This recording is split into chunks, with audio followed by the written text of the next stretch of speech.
तो बच्चों आज हम पढ़ेंगे exponents of real numbers. Exponents of real number, ये बालाजी पब्लिकेशन में चैप्टर नंबर 2 है। इसको देखिए। इसको जानने से पहले हम सबसे पहले जानेंगे कि हम 2 इंटू 2 को ऐसे लिख सकते हैं, 2 टू द पावर 2। 2 का 3 टाइम्स मल्टीप्लिकेशन 2 के पावर 3 लिख सकते हैं। 2 का 4 टाइम्स मल्टीप्लिकेशन 2 के पावर 4 लिख सकते हैं।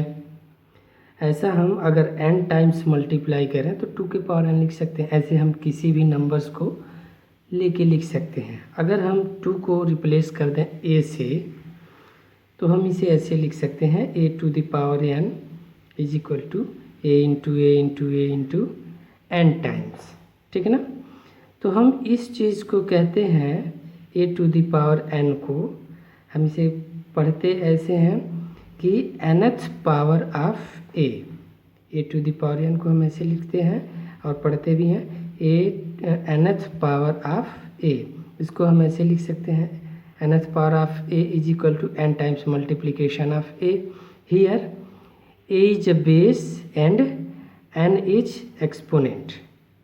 हम a को बेस कहते हैं और n को एक्सपोनेंट कहते हैं। ठीक है, ये चीज़ें आपको समझ में आ गई।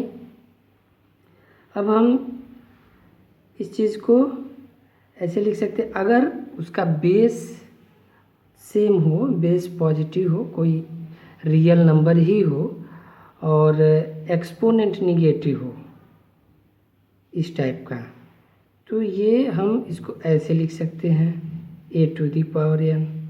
ये चीज़, ये आपका एक तरह से फार्मूला भी हो गया। ठीक है, अब इसके आगे हम बढ़ेंगे, देखेंगे कुछ फार्मूलों के बारे में, तो आपको समझ में आएगा।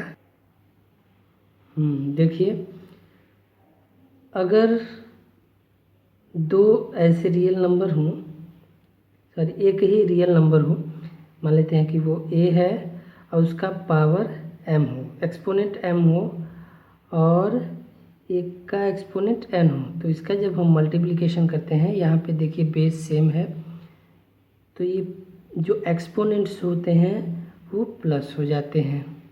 ठीक है, एक तो ये फार्मूला हो गया। और अगर बेस सेम हो, अगर बेस सेम हो, एक का पावर m है और दूसरे का पावर n है, तो ये क्या हो जाता है, बेस एक ही हो जाता है और इस पॉजिटिव वाले पावर में से ये ऊपर चला जाता है तो ये माइनस हो जाता है, a to the power m minus n हो जाता है। ठीक है, अब देखिए एक और है फार्मूला, इसका आप यूज करेंगे, कैसे हो जाएगा, a raise to the power m to the power n is equal to a to the power mn, मतलब कि पावर का मल्टीप्लिकेशन हो जाता है। ठीक है, अब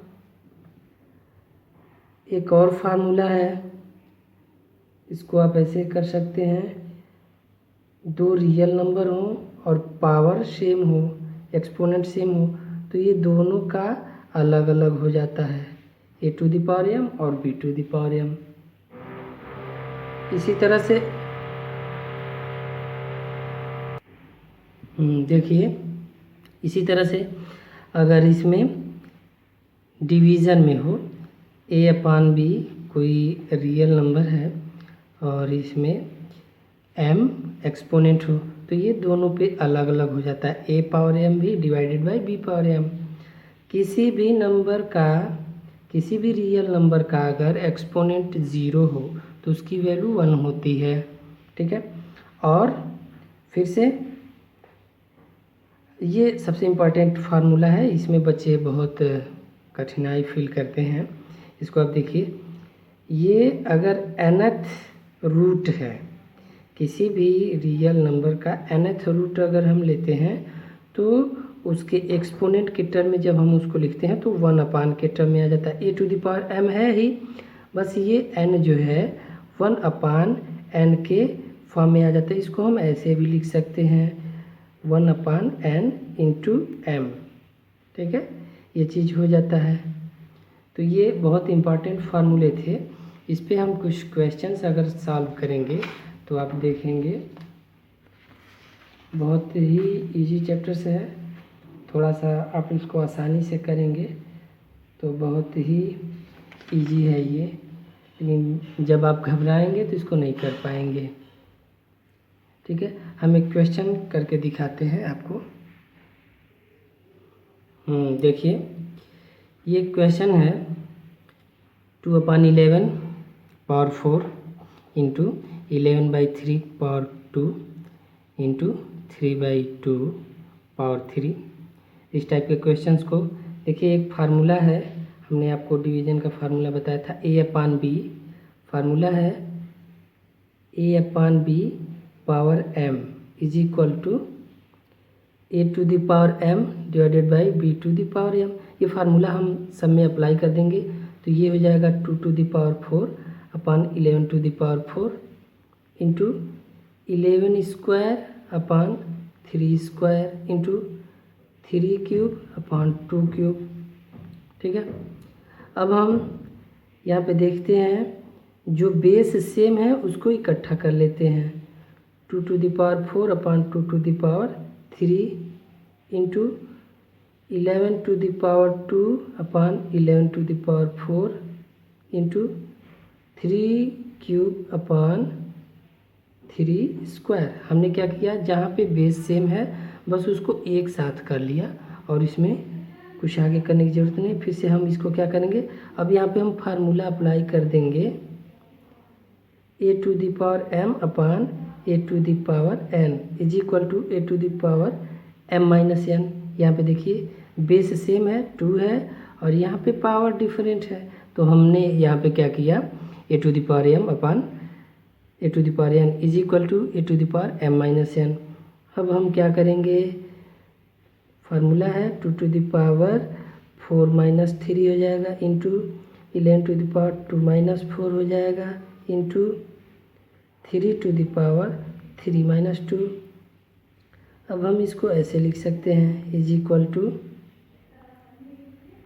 2 to the power 1 into 11 to the power minus 2 into 3 to the power 1। तो हम 2 इंटू 3 को ऐसे ही लिख सकते हैं, पावर 1 है तो उसको हम छोड़ देंगे और 11 पे पावर माइनस 2 है तो उसको नीचे ले आ देंगे, 11 स्क्वायर हो जाएगा। अब आप इसको सिंप्लीफाई कर देंगे 6/121, ये हो गया इसका आंसर।